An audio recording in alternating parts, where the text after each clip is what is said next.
Chaque jour, d'un bout à l'autre du pays, des milliers de personnes font la différence et maintiennent le filet social en place pour aider les communautés plus vulnérables.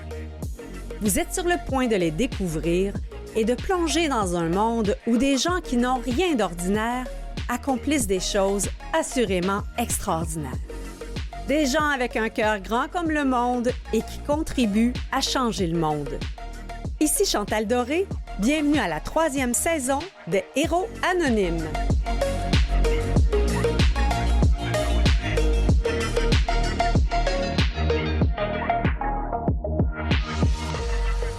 Des héros anonymes, on en croise tous les jours, on s'en rend pas compte parce qu'évidemment, ils sont anonymes et on est là pour les faire connaître davantage. Ce sont ces gens qui, tout à coup, ont une idée de comment les choses devraient mieux fonctionner dans notre société et qui décident de prendre action. Vous voyez, de semaine en semaine, oui, on vous présente des gens de grands organismes, mais on vous présente aussi des gens de fondations qui ont été interpellés eux-mêmes par une situation et qui ont décidé de faire la différence. Je m'intéresse de plus en plus à l'innovation sociale qui implique de mettre nos neurones autant de tête que de cœur au service des enjeux et problématiques sociales. Et je me rends compte que c'est en plein ce qu'on fait aux Héros Anonymes. On reçoit des gens qui offrent une solution concrète à un enjeu ou une problématique sociale. Leur approche est parfois différente, leur vision également, tout comme la manière dont ils s'organisent. Mais tous, ils sont nourris par la même fibre sociale. D'ailleurs, si vous en connaissez de ces héros anonymes, faites-les nous connaître, s'il vous plaît. Notre recherchiste Catherine Bourderon attend votre courriel ou votre appel et nos coordonnées sont sur la page de l'émission à canalem.vuesetvoix.com. Pour les plus jeunes, nous sommes aussi sur Instagram, alors n'hésitez pas à nous contacter. Je le suis d'ailleurs moi-même, donc faites-moi un coucou. Et puis, parlant de plus jeunes, c'est justement à eux qu'on s'intéresse cette semaine de deux manières complètement différentes. Dans un cas, les jeunes, des invités en fait qu'on reçoit cette semaine, les jeunes reçoivent les services et dans l'autre cas, ils les donnent. En première partie, la Fondation des gardiens virtuels est en fait au cœur des médias où les jeunes se tiennent. Avant, on disait les travailleurs de rue se tenaient dans les parcs, dans les bars. Ben là, les travailleurs de rue se sont rendus des travailleurs de rue numériques qui se tiennent sur Twitch et sur toutes les plateformes numériques des gamers, donc des joueurs, mais aussi des influenceurs et autres. Donc, la Fondation des gardiens virtuels est là pour eux, pour les soutenir les jeunes dans tout, qui vivent des enjeux parfois difficiles, que ce soit de la cyber-violence, de l'intimidation et toute forme de détresse en santé mentale. On a le plaisir de recevoir Jean-Christophe Filosa, qui viendra nous parler un peu de cette initiative vraiment pertinente et originale qui est la Fondation des gardiens virtuels. En deuxième partie, nous recevons Alain Desbiens, qui est le fondateur de la Fondation Sony. Et là, quand on dit que dans le cadre de cette fondation-là, ce sont les jeunes qui donnent les services, c'est que la Fondation Sony a réussi à jumeler 1200 adolescents de 12 à 17 ans qui sont jumelés en fait avec des personnes âgées, que ce soit pour leur faire bénéficier de leur talent en musique, en poésie, en conte, donc d'animer toute forme de loisirs dans des résidences pour personnes âgées et CHSLD. Mais également simplement aller les visiter, leur parler, prendre du temps avec eux. Et c'est un peu le fils d'Alain Desbiens qui n'est malheureusement plus parmi nous, qui avait cette habitude de visiter les personnes âgées, de passer du temps avec eux. C'est vraiment lui aussi une forme d'ange gardien. Et son père a été touché de savoir que son fils avait un aussi grand cœur et il se dédiait pour les personnes âgées qu'il a décidé de créer une fondation pour honorer la mémoire de son fils. On prend une courte pause et on reçoit Jean-Christophe Filosa de la Fondation des gardiens virtuels.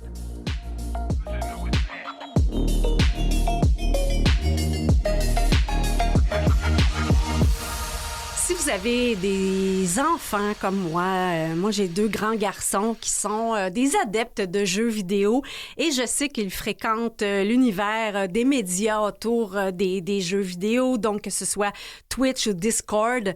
Probablement que si vous êtes peut-être un peu plus âgé comme moi, vous n'entendez parler, vous savez qu'ils sont là, mais vous savez pas exactement de quoi il s'agit. Moi, j'ai appris cette semaine que la Fondation des gardiens virtuels, ils sont là. Ce sont des travailleurs de rue numériques, donc ils agissent là où les jeunes sont. Autrefois, ils étaient dans les bars, dans les parcs, alors maintenant, les travailleurs de rue numériques sont vraiment là où les jeunes sont pour les aider à travers différents enjeux qu'ils vivent au quotidien. On reçoit Jean-Christophe Filosa. Bonjour, Jean-Christophe. Bonjour, bon vendredi. Donc, des travailleurs de rue numérique, ça vient d'où cette expression? Nous, ça vient à la base. Moi, je suis un ancien travailleur de rue, donc à Montréal, il y a très longtemps. Puis quand on a eu l'idée de popper, justement, comment rejoindre nos jeunes aujourd'hui, parce que c'est un défi, surtout après la pandémie, oui. On a amené le principe qu'on allait aller où ils sont dans le numérique. Oui. Vous avez nommé des chaînes, Twitch, Discord. Les jeunes, en général, vont passer 60% de leur temps quand ils sont justement sur le net à regarder des vidéos ou à écouter des diffuseurs, des choses comme ça. Donc, nous, on a rejoint 60 diffuseurs, ce qui fait une capacité d'environ 180 000 jeunes à travers le Québec, donc l'équivalent des cégeps, en fin de compte, là, qui les écoutent. De 7h à 10h, moi, j'ai des personnes, donc des intervenants, qui sont là pour justement rentrer en clavardage avec les jeunes, pour faire de l'écoute active et aussi du référencement, peu importe la région dont il vient au Québec. Et on parle de 7 à 10 heures le soir, évidemment. Oui, de 7 à 10 heures. On vise les 14-25 ans. On a eu des cas beaucoup plus jeunes, de 8-9 ans aussi. Ah oui, quand même. Puis on a eu aussi des gens beaucoup plus vieux. Donc, on ferme la porte à personne. On est là pour écouter, référer. Pour les petits et les grands problèmes, que ce soit une chicane de couple, des parents qui te dérangent, ou si tu as des idées, ou ça arrive, oui, ou si tu as des idées noires ou des choses plus difficiles comme la violence conjugale, la cyberintimidation, ou des choses comme ça, on écoute, on est là. Est-ce que vous êtes l'équivalent, puis là, je ne veux pas faire de grossière généralisation, mais de la Fondation Jeunes en tête ou SOS Jeunes qui est plus dans les médias peut-être plus traditionnels, mais vous êtes un service d'écoute, mais vraiment plus au niveau du clavardage dans l'univers numérique des jeunes? Nous, on est en amont, justement, de ces services-là, dans le sens qu'on fait des milliers d'heures avec les jeunes en ligne. Mes intervenants ont le droit d'avoir certaines discussions, de la musique ou des choses comme ça, pour que les jeunes sachent qu'on n'est pas des robots. Oui. Donc, nous, les jeunes, en fin de compte, c'est pas complètement qu'ils vont être en crise. On est en amont, souvent, des crises. Alors que tel jeune ou d'autres organismes qui sont excellents, eux ont un impact sur 75% de filles et environ 20% de garçons. Nous, c'est 65% de garçons qui nous rejoignent, puis 21% de la clientèle LGBT. Donc, nous, on est vraiment en amont de la problématique. Les jeunes peuvent revenir. On est vraiment plus comme un service de rue. On n'est pas un service d'urgence, alors que d'autres services, eux, sont là quand les jeunes vont vraiment mal aller, comme certains de nos collègues, où là, ils vont les interpeller, ils vont avoir une discussion avec eux, des choses comme ça. Nous, les jeunes peuvent revenir 2-3 fois, parce qu'on s'entend qu'une des problématiques qu'ils ont, c'est qu'une fois qu'on les a écoutés, on les a référés, le service de la santé est débordé. Donc là, ils nous reviennent en disant « Ouais, mais mon prochain rendez-vous, il est dans 6 mois, dans un an, je fais... » Qu'est-ce que je fais en attendant? Qu'est-ce que je fais? Donc, nous, on essaye de trouver le meilleur endroit pour les référer une deuxième ou une troisième fois. Donc, nous, on est vraiment dans l'accompagnement à ce moment-là. Juste pour qu'on comprenne bien ce que c'est, on parle de travail de rue numérique, mais le travail de rue, là, auparavant, j'entends beaucoup que c'est une question de créer une confiance et de créer une relation avant toute chose. C'est pour ça qu'on est 7 soirs semaine. Moi, j'ai toujours 4 intervenants. C'est pour ça qu'on est aussi sur ces réseaux-là, que ce soit le streamer qui nous connaisse, que ce soit le modérateur. Les jeunes sont habitués qu'on soit là. Si jamais un soir, il arrive un bris de service ou n'importe quoi, ils vont le remarquer, ils vont nous le dire. C'est sécurisant d'avoir une balise en ligne. Puis la Fondation des gardiens virtuels, à travers ce programme-là, est une balise en ligne. Donc, on est ouvert à longueur d'année. On était là dans le temps des fêtes. Bravo à mon équipe pour ça. Puis il y a justement des jeunes qui étaient tout contents de se dire, ben écoute, il y a un service qui est ouvert même le soir de Noël ou le soir du jour de l'an alors que je viens de me chicaner avec ma blonde ou n'importe quoi. Donc, c'est important d'être là, comme les travailleurs de en fin de compte, à la base. Et juste pour que peut-être les gens qui sont moins familiers avec les plateformes de streaming et autres, peut-être juste nous décrire un petit peu l'environnement dans lequel vous intervenez. Disons que vous êtes grosse lunette et moi, je suis petite lunette. D'accord. Ça serait nos surnoms. Nos surnoms, okay. nos nicknames, disons. Ouais. Okay? Et vous aimez bien écouter une fille qui, elle parle régulièrement de ses hamsters. Comment on va habiller sa hamster à Noël, puis des choses comme ça. Là, on parle au sens propre, là, pas propre. Des hamsters qui nous tournent en tête. Non. Puis, les jeunes peuvent passer des heures à avoir des discussions sur ça ou sur la musique ou d'autres sujets dans un chat de discussion. À un moment donné, nous, on a une annonce qui apparaît genre aux 15 minutes qui dit, écoute, si tu as un défi personnel ou une problématique, si tu veux en parler, tu peux rentrer en contact avec nos travailleurs de rue numériques. Donc, en fin de compte, vous interpellez un de mes intervenants, vous rentrez dans un salon privé, numérique, on s'entend, et vous commencez un clavardage avec nous. Donc là, je commence à parler avec Petite Lunette. C'est ça, vous commencez à parler... On va y arriver, on est bon, même si c'est vendredi. Et Petite Lunette va prendre le temps de vous écouter. Cerner aussi un petit peu la problématique, parce qu'on s'entend que vous pouvez arriver avec beaucoup de choses en même temps. Oui. Ma première abord aussi, c'est de bien vous écouter, voir aussi c'est quoi vos forces, parce qu'on s'entend que souvent on arrive avec nos problématiques, mais les jeunes ont leurs propres forces. Nous, on est beaucoup dans le renforcement positif du jeune. Et après, si on est capable, si le besoin est là aussi, est-ce que le jeune a besoin d'un référencement à tel endroit? Donc, lui, on lui donne les meilleures adresses, les meilleurs endroits. Puis, il peut faire un retour avec nous pour dire oui, ça a marché ou pas, ou continuer sa vie. Donc, Quand vous dites, vous tablez sur les forces, comment ça peut s'observer, par exemple, à l'écrit? Bien, à l'écrit, je veux dire, c'est comme quand on fait une intervention en présentiel. C'est d'être capable de dire à la personne que, premièrement, il y a toujours de l'espoir. On s'entend, là, on travaille sur l'espoir. Oui. Il ne faut pas dire qu'il n'y a pas de solution, puis des choses comme ça, parce que dans la vie, surtout quand entre 14 et 25 ans, tu as la vie devant toi. Donc, c'est de renforcer ça à la base. C'est de comprendre aussi, est-ce qu'il y a des gens qui peuvent l'aider dans son environnement? Si c'est un tout jeune, est-ce qu'il y a des gens, est-ce qu'il peut en parler à ses parents? Comment il peut en parler à ses parents? Donc, on va aller vers ça aussi. Après ça, si c'est pas dans son environnement potentiel ou il se sent pas bien dans ça, ben c'est de trouver des présences, parce qu'on s'entend qu'on a des collègues fantastiques partout dans la province, des gens qui sont de cœur, que ce soit les CIG du Québec, les centres d'amitié d'Autochtones, en tout cas, je peux en nommer tout plein, qui travaillent sur le plancher, qui font un travail extraordinaire avec ces jeunes-là. Mais parfois, il faut les guider. Oui. Et donc, à ce moment-là, votre annonce passe régulièrement, qui allume un petit peu la perspective. Et quand il vous aborde, est-ce que... C'est quoi habituellement une phrase typique là, quand il commence à chatter? Bien, souvent, ça peut être est-ce que je suis à la bonne place? Ma journée n'a pas été cool. Je file pas bien. Est-ce que tu es un robot? Oui. Donc, tu sais, il y a tous ces questionnements-là. Puis, c'est d'amener le jeune à parler de sa problématique ou sa situation qui peut être temporaire aussi. Là. Oui, on a des cas qui sont des idées noires qui peuvent être des gens problématiques suicidaires, violence conjugale, solitude. Actuellement, on a une grande problématique de solitude chez nos jeunes. Donc, tu sais, c'est un peu tout ça. Puis après, une fois qu'on a cerné, parce qu'on ne peut pas travailler sur tout en même temps, sur une des problématiques, on essaye de voir un petit peu c'est quoi les pistes de solution ou d'aide que peut avoir le jeune. Quand vous parlez de solitude, moi, ça m'étonne parce que je me dis souvent quand ils sont sur des plateformes comme ça, ils jouent en ligne avec d'autres, ou bien c'est seulement qu'ils vont consommer des contenus sans nécessairement être en contact. Parce que c'est deux types de... Le net, c'est juste un miroir de la société. Si tu es seul chez toi, même si tu as des parents, mais toi, dans ta vie où tu es rendu... Tu te sens seul. Ce qui est bien dans le milieu numérique, c'est qu'il y a des gens qui se sentent seuls dans la vie, mais se sentent accompagnés dans le numérique. Oui. Ça, c'est bien. Il y a des belles forces à l'intérieur du numérique. Mais il y a des gens que le mal de vivre est trop fort, puis la solitude va être là aussi. Donc, Et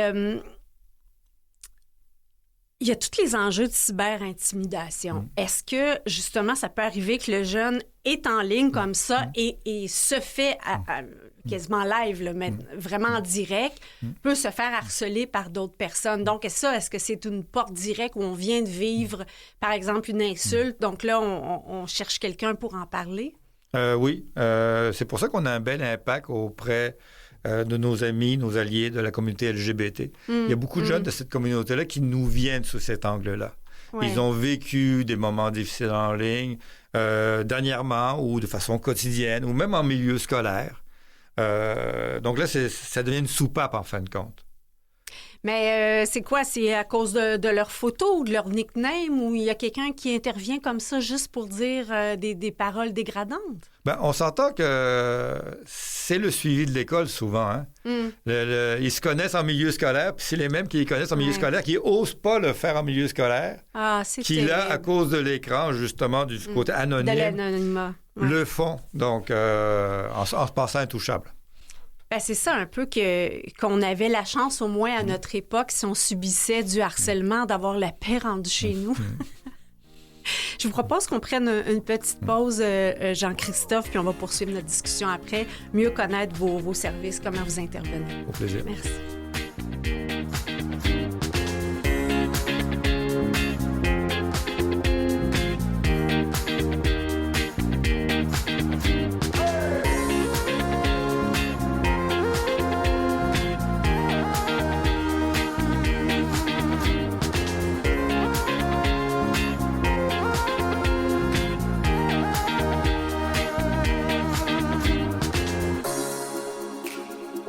Retour en studio avec notre invité, Jean-Christophe Filosa. Il est directeur du programme de travailleurs de rue numérique à l'organisme Fondation des gardiens virtuels. Et on discutait pendant la pause que c'est une initiative à peu près unique dans la francophonie. C'est extraordinaire, ça. Quelle belle... On parlait d'innovation sociale en introduction, c'en est une. Ça fait partie des innovations sociales du Québec, là. C'est important. On a trouvé quelque chose qui nous ressemble un petit peu en Autriche, mais ils n'ont pas exactement la même approche. Le fait qu'on est comme les travailleurs de rue de base, puis qu'on est au quotidien avec les jeunes, fait que notre approche est relativement nouvelle. Puis, ça fait aussi que ça donne confiance aux jeunes garçons aussi. Ça qui est important, c'est que ça a permis que ce soit la clientèle LGBT ou les jeunes hommes, comme le fait qu'on est avec eux au quotidien, puis pas dans le milieu scolaire. Tu sais, on sort, là, on est en dehors de ces heures-là aussi, fait qu'on peut répondre au stress qu'ils ont vécu dans la journée. Oui, parce que vous avez dit que vous touchez un grand pourcentage de garçons et ça m'a étonnée en lisant ça parce que souvent, sur les lignes d'écoute, c'est souvent davantage un public plus féminin ou qui a tendance à se confier et on connaît malheureusement les pourcentages de détresse, de suicide qui sont plus grands chez les garçons. Comment vous avez développé cette expertise-là? Est-ce que c'est parce que les jeunes garçons sont plus en ligne sur des plateformes de streaming que les filles? Comment vous expliquez ce succès auprès des garçons? Bien, actuellement, sur le streaming, maintenant, c'est presque 50% au féminin, 50% au masculin. Ça a changé, ça aussi, je vous dirais. Mais je vous dirais que c'est sécurisant pour un jeune homme de pouvoir discuter sans se sentir jugé. Puis à travers le clavardage, il y a déjà ça qui est important. Deuxièmement, ils ont un certain contrôle sur la discussion. Ça va à la vitesse qu'ils veulent. Parce que souvent, les interventions sont beaucoup plus longues en ligne qu'en présentiel aussi. Là. Donc, ce qui laisse le temps de respirer, puis des choses comme ça. Puis tout ça interpelle plus nos jeunes hommes à ce niveau-là. Puis je sais aussi que chez cette génération-là, le contact avec le téléphone peut être un petit peu rébarbatif. J'ai un fils de 21 ans, entre autres, donc en plein dans votre groupe cible au niveau de l'âge, qui m'a déjà dit, tu sais qu'il y a beaucoup de jeunes que pour eux, juste prendre le téléphone pour appeler une pizza, c'est gênant. Et je comprenais pas. Éclairez-nous, qu'est-ce qui leur fait si peur avec le téléphone? Actuellement, surtout avec la pandémie, je pense que les gens se sont renfermés sur eux-mêmes. Puis, à partir de là, on est plus dans l'instantané. On le voit dans les couples maintenant. Les couples se font, se défont. Beaucoup de choses dans notre société actuellement est accessible rapidement. Donc, le clavardage aussi est là. Alors que si on prend un téléphone Il faut prendre le temps d'expliquer. Les messages ne passent pas comme on veut. Les messages passent beaucoup plus clairement à travers un clavardage. Il y a un peu de tout ça aussi. Il y a l'instantané. Oui. Il y a le fait qu'ils ont un contrôle là-dessus. À la limite, on pourrait vendre des téléphones sans téléphone, juste avec le clavardage. Puis il y a plein de monde qui en achèterait. Oui. D'ailleurs, on voit un certain retour chez les jeunes au flip, mais là, ils ne peuvent pas vraiment clavarder sur ces appareils-là. Mais de toute façon, est-ce qu'ils le font plus sur leur cellulaire ou via leur ordinateur? Parce que quand ils jouent en ligne, c'est probablement plus via l'ordinateur. On a des jeunes qui sont soit avec leur téléphone, soit avec leur ordinateur. Donc, je vous dirais que c'est 50-50 à ce niveau-là. Donc. D'accord. Qui sont vos intervenants en ligne? Nous, ce qu'on est allé chercher, on a des gens qui viennent du milieu de la santé. Mm-hmm. On a aussi des jeunes étudiantes en psychologie, 2e, 3e année. Donc, le défi, en fin de compte, c'est de les former au numérique. Oui. Parce que c'est pas toujours bien facile de transférer ce qu'on apprend au présentiel et le mettre dans le numérique. Oui. Il y a les emojis, il y a la longueur de l'intervention, il y a la façon dont le texte y est fait, l'interprétation du texte. Non, on est vraiment en train de débroussailler actuellement tout un terrain à ce niveau-là, ce qui est un beau défi pour mon équipe en général. Absolument. J'ai une dizaine d'intervenants. Une dizaine d'intervenants. Et qui finance la Fondation des gardiens virtuels? En partie, le ministère de la Santé. Une autre partie, c'est le privé. Puis, dernièrement, on a organisé justement une levée de fonds avec une 60aine de diffuseurs. On a amassé 52 000 $. Donc, c'est un tiers, je vous dirais actuellement. Mais c'est comme tout le monde, c'est un grand défi. Donc, au quotidien, c'est une bataille. Donc. Et si on avait, peut-être s'il y a des parents à l'écoute ou des grands-parents à l'écoute, bon, de un, vous dites comprendre le numérique, parce qu'il y a beaucoup déjà de parents qui ne comprennent pas nécessairement les codes du numérique, juste qu'on soit dans une conversation synchrone ou asynchrone, c'est-à-dire vraiment en même temps. Et de réussir à comprendre que notre jeune ne va pas bien. Donc, c'est une question un peu large que je vous pose, là, mais quel conseil on pourrait donner aux parents, autant sur la communication numérique que la communication tout court? Bien, déjà, la pire erreur, c'est d'arrêter la communication tout court. Souvent, on se dit, le jeune, il ne me comprend pas. Mais le jeune, il se dit ça aussi, hein? C'est ça que j'allais dire. Le jeune se dit ça aussi, tu sais. Puis vous l'entendez, j'imagine, ça doit être une des interventions. C'est un des classiques. Mon père comprend rien, maman. Ou parfois, ça va même plus loin. Mon grand frère comprend pas ce que je vis, alors que lui-même est dans le numérique. Donc, donc ça peut aller loin, là. Donc, l'important, c'est de garder la communication, puis d'être intéressé à ce que le jeune fait. Oui. Le jeune, pour lui, le numérique, c'est juste un suivi du milieu scolaire. C'est un milieu de sa vie. Puis parfois, il se fait des amis que vous n'allez jamais rencontrer, mais qui sont aussi importants que ceux qu'il rencontre à l'école. Donc, moi, à la base, la communication reste le fil d'Ariane qui fait la différence auprès de nos jeunes. Puis, le jeune, il ne fait pas méchamment. Parfois aussi, quand vous voyez qu'il vous échappe, là, c'est qu'il y a quelque chose dans sa vie présentielle qui lui échappe aussi. Il y a un besoin où il n'est pas compris. Prenez le temps de prendre une marche avec lui. Mais ça, c'est si on est capable de les sortir de leur chambre. OK, minimalement, quand on est autour de la table, lâchez votre téléphone. De donner l'exemple. Lâchez aussi la télévision. Sérieux, là. Ça tue les repas de famille. Là. Juste ça à la base. Puis vous l'avez dit, puis c'est très important, les jeunes marchent par mimétisme. Si quand le matin, il se lève, puis la première chose qu'il voit, c'est papa, maman en train de texter, il va faire quoi? Il va faire la même chose. C'est de commencer tôt. C'est ça. Tôt, j'imagine, parce que si on garde ce rituel-là d'avoir des soupers en famille, puis c'est important, il y a plus de chances que ça perdure dans le temps, plutôt que si tout le monde, finalement, mange de leur côté. Je sais que pour moi, c'était très clair que tu vas pas souper dans ta chambre avec ton repas. On passe au moins le 15 minutes, le temps que tu avales ton repas à toute vitesse. C'est un minimum vital. Ayez pas peur de faire un déjeuner avec votre fils ou votre fille. Continuez malgré tout à offrir ça. Donc, même si vous amenez le repas dans le sous-sol où votre fils y est caché, il va être content à ce moment-là d'avoir son déjeuner. Puis prenez le temps de lui dire « Qu'est-ce que tu fais? » Puis ça fait la différence. Oui. Puis, est-ce qu'il y a des consignes vraiment au niveau de la communication numérique? Parce que j'ai des grands-enfants maintenant.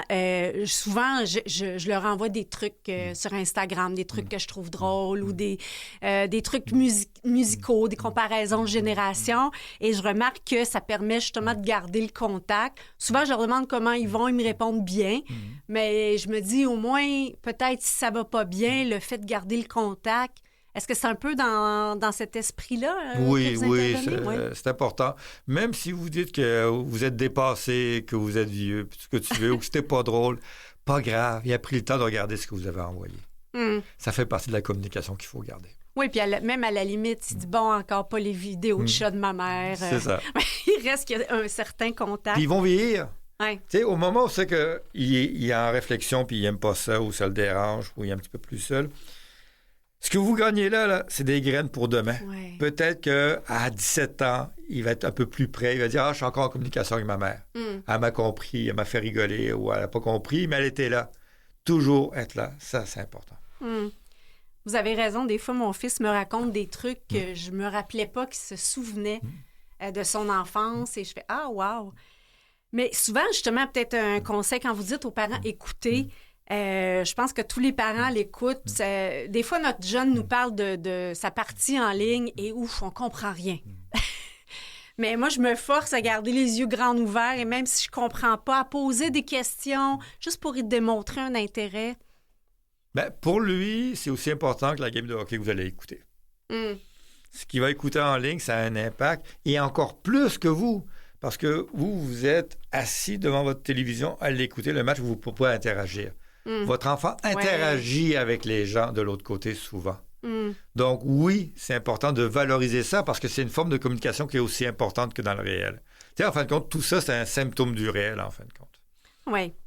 Donc, de 19h à 20h, j'imagine, si vous aviez plus de financement, Jusqu'à vous pourriez... non, on est de 7h jusqu'à 10h. 22h. Ouais.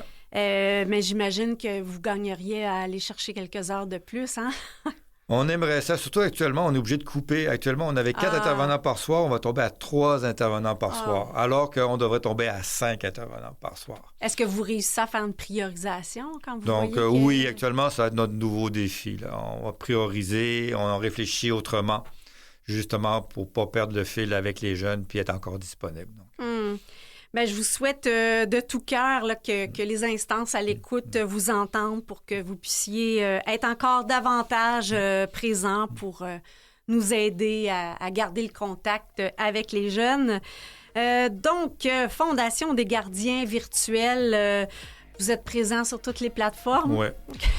Pour les jeunes et les moins jeunes. Merci beaucoup, Jean-Christophe Filosa, directeur du programme de travailleurs de rue numérique à la Fondation des gardiens virtuels. Bonne journée. Merci, bonne journée à vous.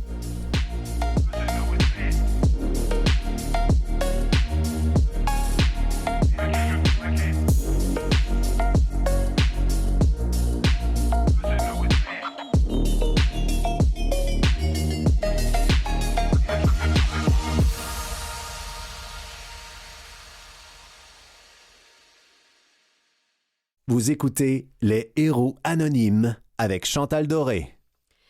Si vous avez l'habitude d'écouter Canal M, vous savez que j'ai longtemps animé une émission qui s'appelle Au fil du temps, qui portait sur la création de liens intergénérationnels. Alors, c'est sûr que lorsqu'on a entendu parler de la Fondation Sony, qui a finalement un peu la même mission, on a tout de suite eu envie de rencontrer son fondateur. C'est Alain Desbiens, donc le papa de Sony qui a inspiré cette fondation. Et on l'a avec nous au bout du fil. Bonjour Alain. Bonjour. C'est toute une histoire qu'on va raconter à nos auditeurs dans quelques instants. Oui, exact. Bon, quand on parle de liens intergénérationnels, qu'est-ce que la Fondation fait exactement? Ben, écoute, nous autres, on recrute des bénévoles entre 12 et 17 ans pour aller accompagner les services de loisirs dans les CHSLD et autres établissements là, pour aînés. Quand on parle d'accompagnement, de quelle sorte d'accompagnement il s'agit? C'est dans le loisir. On va servir aussi des talents des jeunes. Il y en a qui chantent, il y en a qui dansent, il y en a qui font toutes sortes de choses. Fait qu'on se sert de leur talent, puis on amène les jeunes là, à donner de leur temps. Puis c'est quoi? C'est comme un petit spectacle qu'ils organisent en soirée ou dans l'après-midi quand ils n'ont pas de cours? Ben là, c'est plus que ça. Ça va être, écoute, ils vont les amener, surtout en période estivale. Mm-hmm. Ils vont les amener dehors. Tu sais, les aînés, là, il était rendu, il y avait des bénévoles de 80 ans, tu sais. C'est aussi vieux qu'eux autres, tu sais. C'était pas facile de les sortir. Là, c'est ça que ça l'a amené un vent de fraîcheur de ça. Les jeunes peuvent les sortir. C'est des jeux de société. Tu sais, là, un aîné en CHSLD ou en établissement va parler souvent, on parle en moyenne 1 minute et demie par jour avec quelqu'un de discussion. Oui, j'ai lu ça dans le dossier de recherche. C'était 1 minute et demie par jour à quelqu'un. Oui. Donc, quand les jeunes s'assient avec puis qu'ils prennent le temps, je peux dire que ça change vraiment tout, là, le dynamisme. Et ces jeunes-là, comment ils entendent parler de la Fondation et de ce que vous proposez? Ben, nous autres, on a des réseaux, puis on a des bons partenaires aussi. Tu sais, nos publicités passent dans les CIUS, parce qu'on a 20 ententes présentement avec les 6 CIUS au Québec, là, qu'on a signé pour amener des bénévoles partout. Donc, eux autres passent ça dans le réseau, c'est large, hein, ils ont des beaux grands réseaux. Puis on a aussi de la publicité dans les écoles, maisons de jeunes, et ainsi de suite, là. Bien, je pense que ça vaudrait la peine de faire un lien avec notre premier invité, la Fondation des gardiens virtuels. Je ne sais pas si vous les connaissez. Non. Ah, on va vous mettre en contact. Pourquoi pas? Ben eux, ce sont des travailleurs de rue numériques, donc ils sont présents dans les plateformes que fréquentent les jeunes. Donc peut-être. Bien sûr. Ben oui, c'est ça. Souvent, c'est quand on aide d'autres personnes que ça nous fait sentir bien nous-mêmes. Écoute, cette fondation-là, j'ai toujours dit, moi, si on se rassemble, si on peut faire des grandes choses. C'est vraiment là. Quand quelqu'un comme toi me dit, on aurait peut-être quelqu'un à te proposer, c'est sûr que j'aimerais ça. J'adorerais ça. Bien, c'est sûr, tu sais, je vous sens tout votre engagement dans cette fondation-là. Puis, il y a une raison très simple. Là, vous l'avez créée, je pense, en mémoire de votre fils, Sonny. Exactement. C'est parti d'un événement tragique qui, aujourd'hui, écoute, m'a amené, moi aussi, à voir des choses. Tu sais, c'est l'ensemble de tout ça qui fait que aujourd'hui, peut-être, tu sais, je me trouve même... C'est dur à dire, c'est drôle à dire, hein, mais je me trouve un peu chanceux malgré tout. Tu sais, Sonny m'a amené quelque chose de grand et puis m'a fait voir des choses. C'est tout cet ensemble de choses-là qui fait qu'aujourd'hui, peut-être, j'ai réussi à passer une belle vie. Tu sais. Oui, parce que je comprends que Sonny n'est plus avec nous maintenant. Non. Ouais. Ça fait déjà... ça passe vite, hein? Ça fait déjà 17 ans que ça n'est plus là. Puis, mais quand même, on a avancé beaucoup. C'est surtout ça. Puis c'est au nom de Sonny. Moi, c'est la fierté de ça, de dire Sonny, son nom, j'aimerais qu'il reste. Ouais. Puis je pense qu'on va réussir à faire de quoi? Parce que comme je vous dis, on a des grands partenaires. On fait des belles choses. Okay. Mais juste un peu pour nous rassurer, là, je pense aux auditeurs, votre fils, il n'y avait pas d'enjeu de santé mentale là, quand Non, aucun enjeu. Sonny s'est noyé. Il était dans une fête avec des jeunes près de la rivière Shawinigan. Puis il est parti chercher du bois. Mais écoute bien, les jeunes avaient pris des pilules pour la malformation cardiaque. Quelques-uns d'eux autres. Moi, c'est ce que j'ai su par après du légiste. Puis une jeune, une de ses amies m'a raconté qu'elle était dans le parc, elle a tombé sans connaissance, mais elle était dans le parc. Sonny a dû tomber sans connaissance dans l'eau. Il s'est pas fait mal, là. Le légiste m'a dit qu'il n'avait pas les mains crispées ou les dents serrées ou quoi que ce soit. Il est parti. C'est dommage, hein. Ouais. C'est comme ça. 14 ans. C'est beaucoup d'acceptation dans tout ça, mais la vie, c'est de l'acceptation. Hein. Je parle, moi, j'accepte ça, mais les aînés, si vous voyez tout ce qu'ils acceptent, moi, depuis le temps que je suis là, je vois, la vie, c'est de l'acceptation, finalement.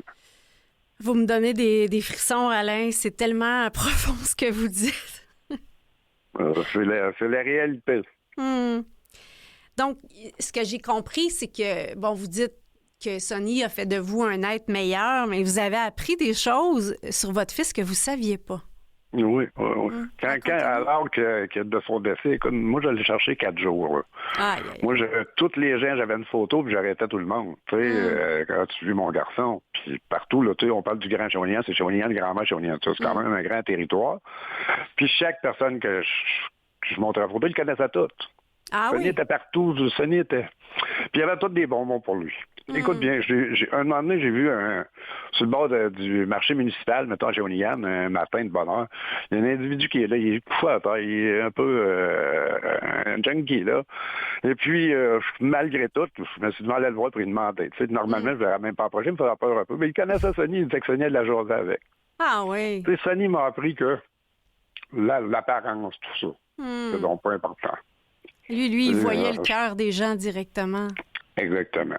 Puis elle a joué, moi, j'avais un CHSLD près de chez moi, puis je le voyais là souvent, puis je pensais qu'il dérangeait. Puis finalement, quand il est décédé, ben les gens m'ont dit non, il nous comptait des jokes, il venait nous rendre des services. Ah oui. Il fait des petites choses comme ça. Tu sais, il n'a pas fait rien d'extraordinaire, là, mais il a fait des petites choses que moi, j'ai compris que ça venait du cœur. Finalement, c'est un bon garçon, Sonny. Il a une petite vie courte, c'est dommage, mais il va avoir amené quand même quelque chose. Puis, rien que de m'avoir changé moi, c'est déjà ça, mais je pense qu'il va avoir apporté quand même plus que ça, parce que beaucoup de gens là, ont reçu des services de jeunes, un peu comme lui. Oui.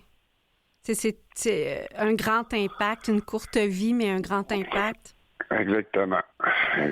Puis là, je travaille pour qu'éventuellement, parce que moi, je vieillis, puis que ça puisse passer dans les mains d'un autre éventuellement. Fait que je travaille là-dessus là, présentement là, avec des gens pour passer la main éventuellement. Là, je suis encore là pour un bout.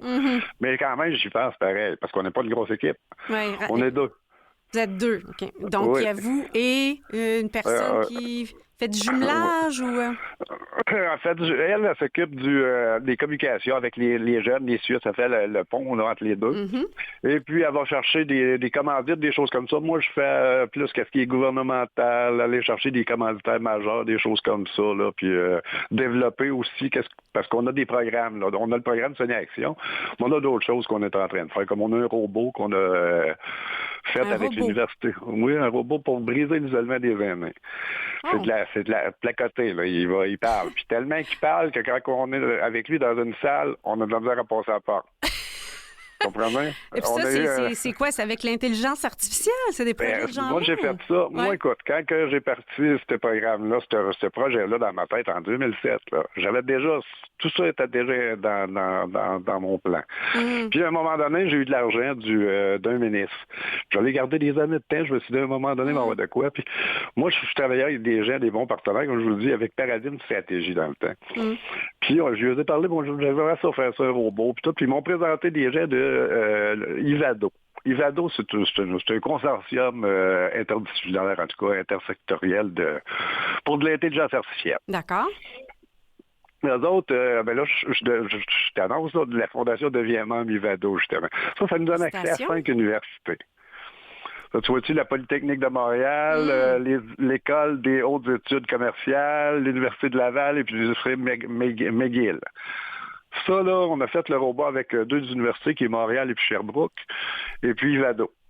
C'est un robot qui est amené à toujours progresser. Là. Mais présentement, là, on a commencé par la parole. Puis la reconnaissance, qui voit éventuellement qu'il puisse dire si on lui parle sarcastiquement, si on a de la peine, si on, tu sais, il va détecter des choses. Mais présentement, il parle. Il placote. On a fait des tests là, avec des aînés. Puis même des aînés ont tellement été impressionnés. Il y en a, ils ont fait des secrets. Ils ont dit des secrets. Ah oui, puis il garde. Oui, là, c'est une chose, comme je te dis, lui, il y a le protocole là, pour tout ça, là.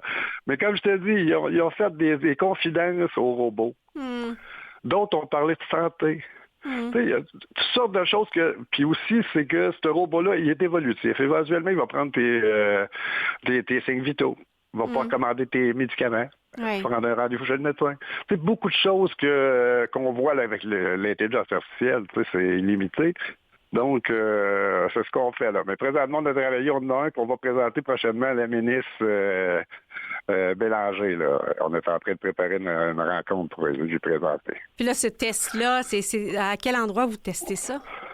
Ça a été fait à Montréal, je me rappelle pas, je pense que c'est d'un endroit un établissement du groupe Luc Maurice, je pense que ça a été fait. Puis ça a été présenté dernièrement à Dakar. J'ai parlé à la fille la semaine passée de Yves Adam, est encore en France. Mm. Puis là-bas, c'est parce que c'est un robot social. Hein. C'est pas comme un autre, c'est pas un robot industriel qui va faire des choses. C'est un peu plus compliqué que ça, là. Mm-hmm. Mais les gens là-bas l'ont trouvé extraordinaire. Ben, j'avais vu un organisme qu'on avait reçu au fil du temps qui faisait des robots sous la forme d'animaux domestiques. Comme, exact. Il y en a plusieurs. Comme je vous dis, mais nous autres, c'est concentré vraiment pour les aînés, là, présentement, puis briser leur isolement. Okay. Bon, là, ça, c'est le robot, mais là, si on revient à nos jeunes, là, nos jeunes sont moins programmables. Donc, comment vous les formez? Ben, nous autres, écoute, les jeunes reçoivent la formation Sony, qui est une formation d'environ 1h30, qui se fait à distance, c'est virtuel. Donc, c'est ma collaboratrice qui donne les formations aussi. Et puis, un coup que les jeunes sont formés, nous autres, on envoie le nom là à l'établissement, près de chez lui, le plus près de chez lui. Puis, eux autres communiquent avec pour lui donner une date de départ. Okay. Fait que c'est comme ça que ça fonctionne. Puis, qui vous soutient, Alain, au niveau financier? Financièrement, écoute, dans les dernières années, c'était le secrétariat des aînés. Et puis, justement, on vient de remplir une demande là, pour 2 ans là, avec justement eux autres, là, le secrétariat des aînés. Puis, écoute, là, j'ai la Fondation Saputo qui nous ont donné 150 000 c'est pour 5 ans, c'est 30 000 par année. Nous autres, c'est au minimum hein, que ça coûte. Là, ça coûte pas cher. Ouais. Fait que donc, c'est pas des montants astronomiques qu'on a besoin. On a 30 000 là. On a demandé à d'autres pour des montants. Et puis, je vais avoir une annonce extraordinaire à faire dans les mois à venir. Au mois de février environ, déjà, là, on va pouvoir en parler, là, qui va régler justement cette affaire-là. Quand vous dites régler cette affaire-là... de financement. De financement. Là, on a trouvé... nous autres, on travaille tout le temps avec des gens qui lèvent la main. Hein. Puis il y a un organisme qui nous a appelé, qui nous a dit qu'il aimerait ça faire ça pour nous autres. Puis on est en train de mettre ça en marche. Mais comme je vous dis, déjà en février, on va avoir une idée puis on va pouvoir vraiment là, de parler du partenariat qui est en train de se mettre en place. Mais j'ai cru entendre là, qu'il y avait des possibilité de rapprochement avec une autre fondation? Oui, exactement. Comme tout à l'heure, je te disais, pour mettre... Moi, là, mais que je sois plus là, je voudrais que ça continue, cette élection. Moi, j'ai une entente avec le CIUS de la capitale. Et puis, le CIUS de la capitale, eux autres font affaire avec une fondation qui s'appelle la Fondation Fait. Donc, moi, j'ai rencontré ces gens-là. On a fait même un travail avec... ça s'appelle un organisme qui s'appelle Bénévole d'expertise pour pouvoir fusionner les deux organismes pour que quand je vais partir, ça va pouvoir continuer. Fait qu'on est en train de faire ça aussi. Parce que c'est quelque chose que je veux qu'il reste. Puis je suis pas éternel. Là. Moi, à un moment donné, c'est sûr, il va falloir que je délaisse. Mais par contre, il faut que ça puisse continuer. Fait que je travaille pour ça, pour que ça puisse se faire. C'est dans le décor, là, présentement. Bien, vous êtes motivé, enthousiaste, c'est beau à entendre. C'est exactement les héros anonymes qu'on cherche à Alain Desbiens. Je vous propose qu'on fasse une petite pause et on poursuit la discussion. Merci.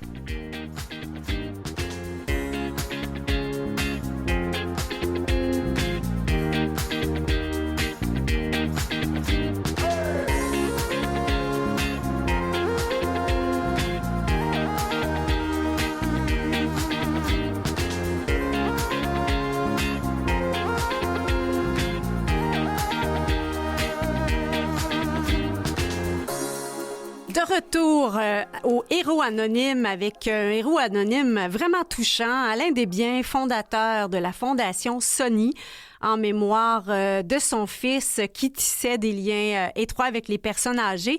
Donc, la Fondation crée des liens entre 1200 adolescents de 12 à 17 ans et je crois, Alain, qu'il y a près de 1640 aînés qui ont reçu la visite de jeunes. C'est plus que ça. Plus que ça, hein? Il y a 300 par CHSLD. On participe à peu près dans 240 quelques CHSLD. Wow! Fait que là, ça fait beaucoup de monde.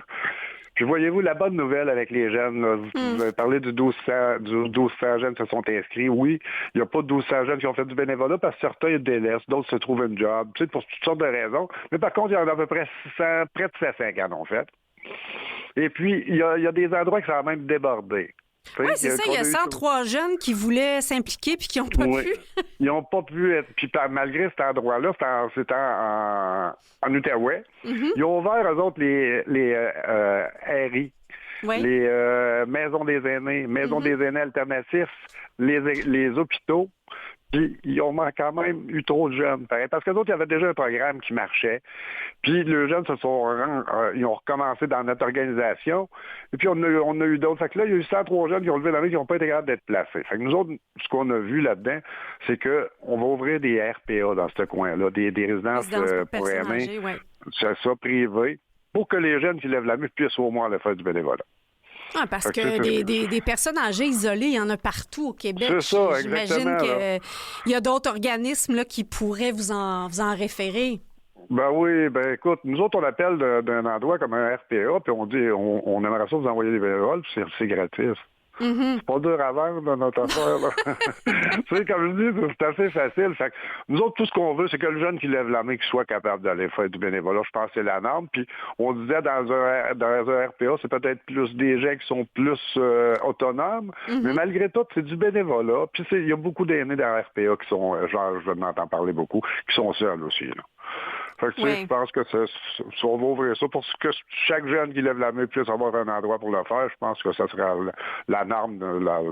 Au moins, je pense qu'il faut que ça soit comme ça, il faut que ça soit autrement. Puis voyez-vous, dans ces jeunes-là, ce qu'on a dénombré, parce que du départ, les Sony ont toujours été prédits comme étant la relève. Hein? La relève. Pour les gens de la santé, pour les gens en santé. Oui, ah, OK, d'accord. Fait que nous autres, ce qu'on a fait depuis 2 ans, c'est qu'on a fait des sondages, puis on demande aux jeunes, est-ce que le métier de la santé t'intéresse? Et si oui, lequel? Puis toi, tu sais, cette année, on a 809 jeunes qui ont répondu qui sont intéressés à être plein de vie. Donc, sur les 1200, on est à un 70 facile? À peu près. Oui. Fait que moi, écoute, je tire ma ligne à l'autre de temps en temps, fait que j'ai envoyé ça au ministre, j'ai envoyé ça une couple de places, fait que j'ai la Fédération des vétérinaires du praticiens du Québec. Eux autres sont dans les CHSLD déjà.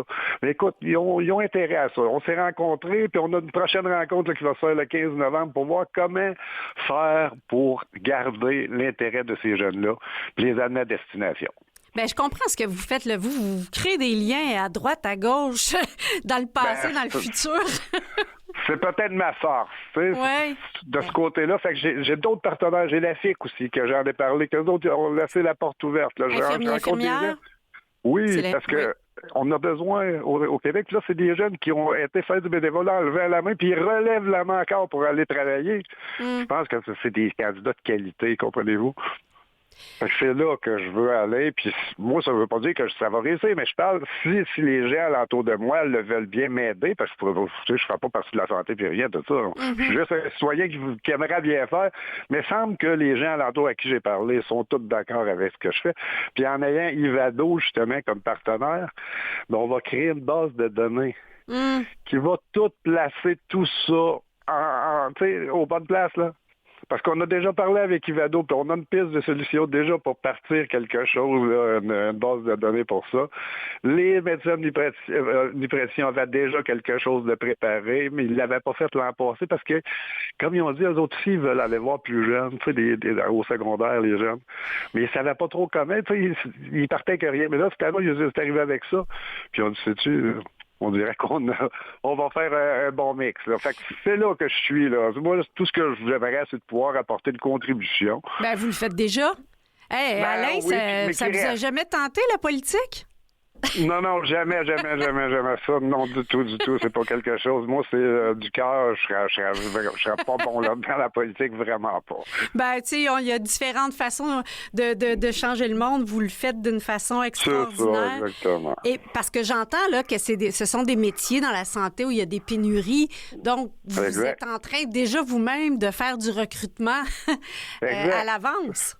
Oui, puis c'est des jeunes qui lèvent la main, qui sont prêts à ça, là. Fait que faut lui fournir des stages, des présentations avec des professionnels de la santé qui viennent lui raconter le vie, là, puis ainsi de suite, puis le chemin qu'ils ont fait. Puis, c'est toutes sortes de choses qu'on peut organiser ensemble, mais avec l'avenue de l'intelligence artificielle, de tout amalgamer ça, ça va être plus facile.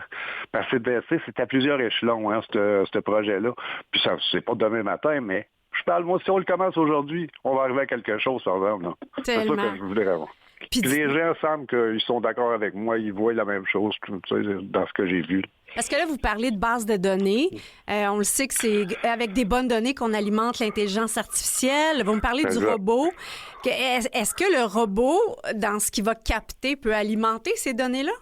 Écoutez bien, le robot, justement, il va détecter qu'est-ce qui va stresser les aînés. C'est quoi?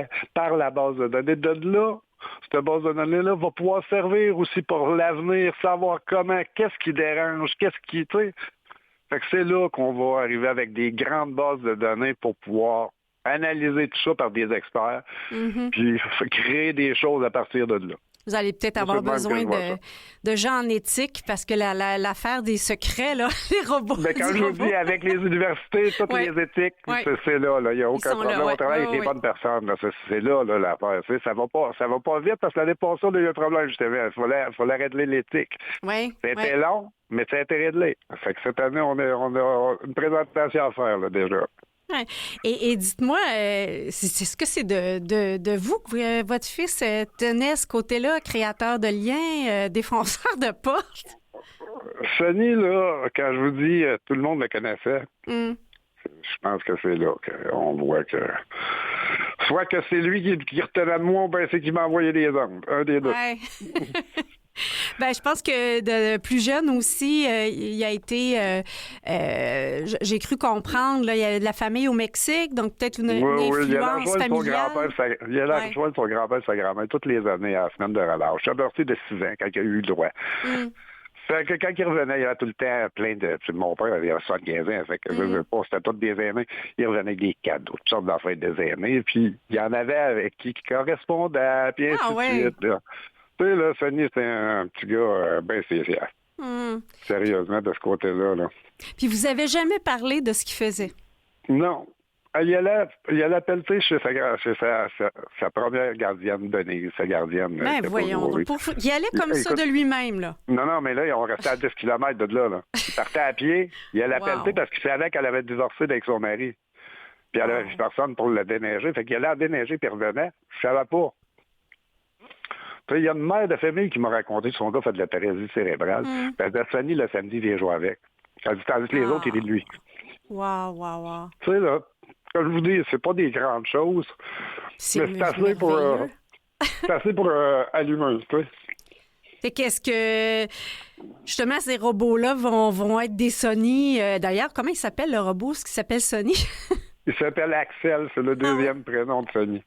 Ah, d'accord. Ouais. Parce que ce sont des petits gestes, et c'est ça qui est merveilleux quand vous nous racontez ça. Ce sont des petits gestes qui sont à notre portée, à tout le monde.